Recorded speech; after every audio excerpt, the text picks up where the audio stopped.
Welcome back to Firearm 411. Before we get started, if you're not already subscribed to the channel, please take just a second to go ahead and hit that subscribe button. What can I say about the Taurus Spectrum? Well, it's kind of funky looking. I've always thought that it had kind of a 1960s toy ray gun look to it, but it was specifically designed that way to make it as snag free as possible during the draw, and everything is just very rounded off. I've carried this gun for about 5 years now, and from a lot of what I've seen, many people just didn't like it. I don't know if there's any gun company out there that's more polarizing than Taurus. If you've been around the gun community, you probably know that Taurus has had a lot of issues over the years, and they've had sketchy quality control on a lot of their firearms. I think a lot of people regard Taurus revolvers as better quality than their semi-autos, but there's a big chunk of the population that simply won't buy any Taurus firearms, and with the problems the company's had over the many years, I can understand why. So why would I choose to make a gun from Taurus my main carry gun for 5 long years? Well, let's have a look at it and I'll explain why.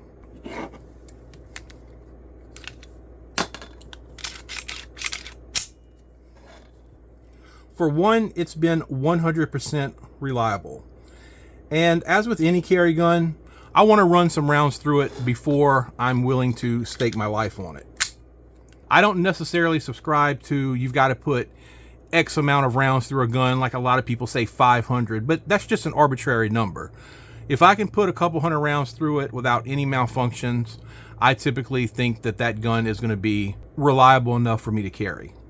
So it completely passed the reliability test, and just as important, it fits my hands very well, particularly with this magazine that has, I don't know if I would call this a pinky extension, but it's definitely an extension where you can get my 3rd and 4th finger on the gun.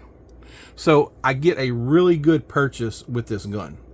It's also shot every kind of ammo that I fed it without any issues. Everything from hollow points to cheap full metal jackets. It is double action, so it has second strike capability, which is not something that I find to be a deal breaker if it doesn't have, but it doesn't hurt to have that option.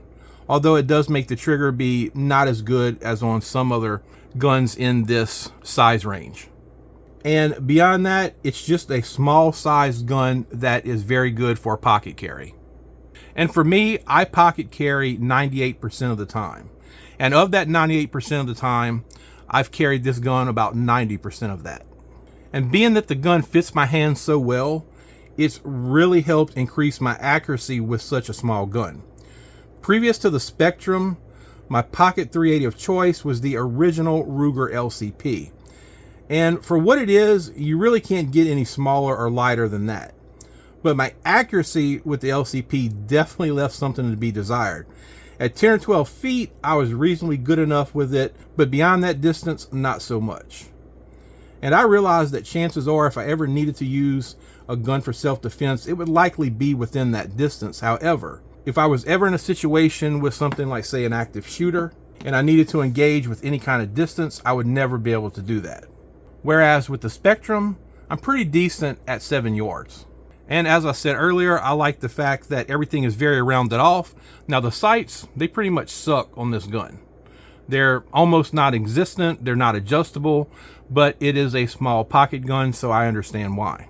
And I've always appreciated the way Taurus designed it, everything from being very rounded off to the rubberized inserts that really just, you get a good grip on this gun. Now, to be perfectly honest, I've never been really thrilled with the color of this gun. But I got a smoking deal on it. I bought this brand new for $140. I actually ended up going back and buying my son one to use as his concealed carry. Now Taurus did offer these in a lot of colors and color combinations, and I would have preferred just a solid black, but ultimately I don't think it really matters what color the gun is because very few people will ever see it outside of the shooting range. One other thing that's been kind of impressive about this gun is that the finish has held up pretty well over the last 5 years. I live in the hot, humid South, and the Spectrum has been in my pocket with me day after day, month after month, year after year. I'm self-employed, but let's just say I have a hot job and I'm sweating a solid 6 months out of the year.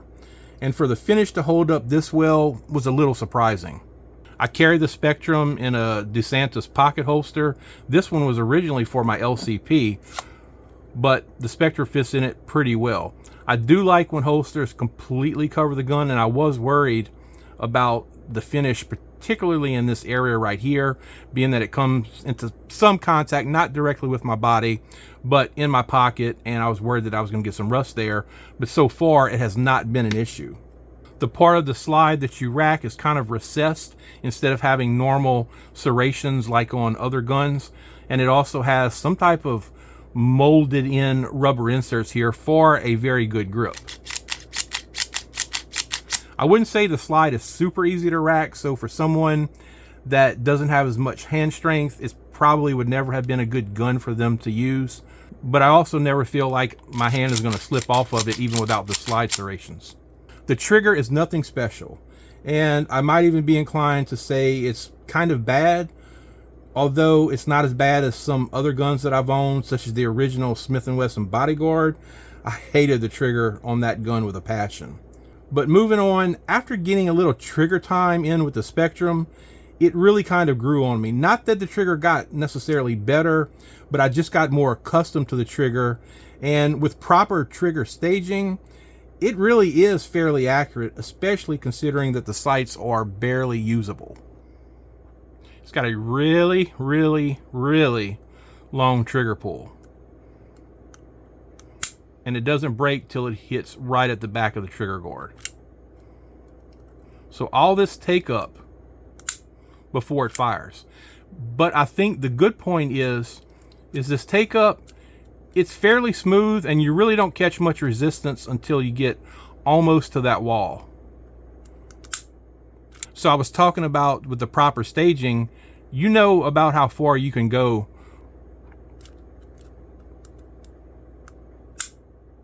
The Spectrum came with 2 magazines. I think they're both 7 round. The other has a flat floor plate versus this one that has, again, a little more than a pinky extension, but I'll just call it the magazine extension. The Spectrum only weighs 10 ounces. Even the original Ruger LCP weighed 9.6 ounces, so the weights are nearly identical. It has a short 2.8-inch barrel, which is also on pace with the original LCP's 2.75-inch barrel. So why am I doing a video on a gun that's not even being produced anymore? Well, I thought maybe some people might find it interesting what my daily carry is, especially considering Taurus as a whole has kind of a spotty reputation. And here's a little bit of a teaser for some future videos that I have coming out. I have some Taurus handguns that I wouldn't trust to throw at someone, much less use to defend myself. And I'm not some Taurus handgun hater, I'm not some Taurus handgun fan. But the Spectrum has been a great gun, and I think it's kind of underrated by a lot of people. I don't dismiss that some people have had some problems with the Spectrum, but my copy has been 100%. And I am not ready to retire the Spectrum from carry just yet. I think it still has plenty of life left in it. If I run across another one on the secondary market at a decent price, I'm definitely going to pick it up. Had I known they were being discontinued a couple years ago, I certainly would have bought a second one just to have. Another point that people are probably not going to like is the fact that my main carry ammo is Liberty Civil Defense. These are they either 50 or 55 grain 380s. They shoot at 1500 feet per second, which I think gives a big advantage when you're using an already lower powered 380 cartridge. And I can already hear the internet going crazy because anytime there's something out there other than a traditional full metal jacket, or in the case of self-defense, hollow points, people always start saying things like it's a gimmick and these all kind of descriptive words. And sometimes I think they completely miss the mark on what that particular ammo may do. I've seen tons of tests on this Liberty Civil Defense ammo. So in addition to nearly double the feet per second that it offers, I've seen what it does in ballistic gel and in solid objects. And I simply am not believing that this is just some type of gimmick. And this video is not about Liberty Civil Defense, but if you haven't seen it, maybe go check out some videos on that and see how the ammo actually performs independently from what just the company says. I usually have at least one full metal jacket in all of my 380s. Actually, in my Ruger LCP, I completely stagger Liberty Civil Defense and full metal jackets all the way through the magazine. So with that said, let's go put some shots through the Spectrum and see if it's still holding its own at 100% reliability.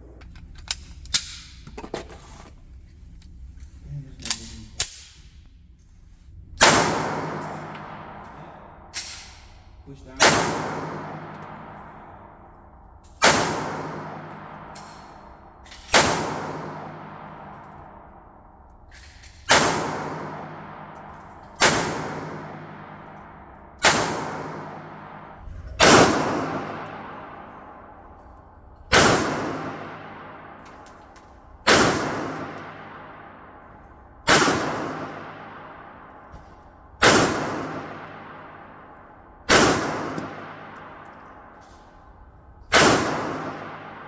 I did want to include a little bit of range time with the Taurus Spectrum, just to show you basically what one could expect who is of, I would say, adequate marksmanship ability. I've said before that I'm definitely no expert marksman, and as with most of these smaller guns, I don't shoot them as well as I do the larger ones.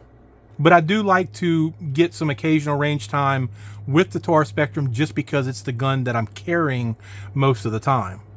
And hopefully, if there's ever going to be a malfunction, it would be during one of the range trips. And I had forgot to mention this earlier in the video. The only modification that I've made to the Spectrum was a stainless steel guide rod. I can't remember where I got it from, but it's a captive guide rod, because the guide rod that came with the Spectrum was not, and it was a real pain in the butt to try to reassemble. So I did buy the captive guide rod, and that's the only thing that I've done to the gun so far. And I know there's going to be some haters out there and people that think that I shouldn't rely on a Taurus for self-defense, but all I can say is 100% reliability, and the way that it fits in my hand, it's small, it's light, and it's done everything that I want a small pocket 380 to do.